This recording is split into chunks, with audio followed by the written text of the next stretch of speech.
You may not be able to see it, but energy is flying all around you.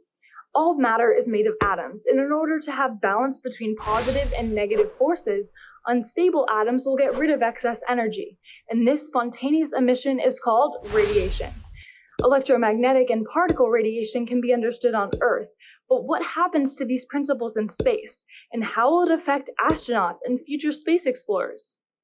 In outer space, there are three main types of radiation: particles trapped in Earth's magnetic field, solar energetic particles from the sun, and galactic cosmic rays. With galactic cosmic rays, the nuclei of atoms have had their surrounding electrons stripped away, so they hurtle through space at the speed of light and can cause the ionization of other atoms they pass through. They're very difficult to shield against and can pass practically unimpeded through a typical spacecraft or the skin of an astronaut.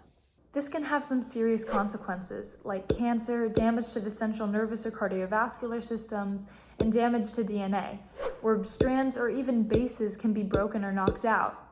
Natural repairs may not be effective, which can lead to mutations and eventually cancer. Radiation exposure can also hinder the process of generating new cells in the brain, called neurogenesis. This is not good and can lead to cognitive impairment and memory deficits. Okay, we get it. Space radiation is bad, but how can we stop it? Wow, I'm so glad you asked. The three factors that affect radiation are time, shielding, and distance. On Earth, if you want to get an X-ray, however long the machine is on is your time. Lead blankets can provide shielding, and you can move away from the source.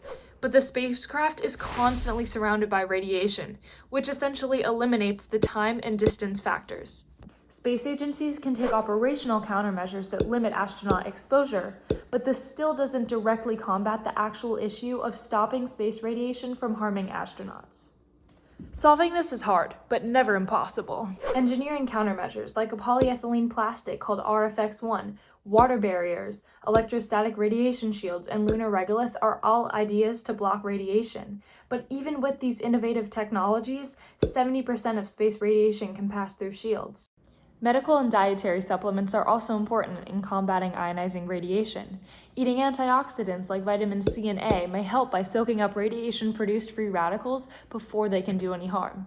Time to eat some oranges! Pectin fiber increases the rate at which radioactive substances are eliminated from the body. Radioprotectants are drugs that can facilitate faster recovery from radiation damage, but they may have negative side effects such as nausea, hypotension, weakness, and fatigue. As astronauts go out to explore the next frontier, the universe keeps expanding, and so do the mysteries left for us, the next generation, to solve.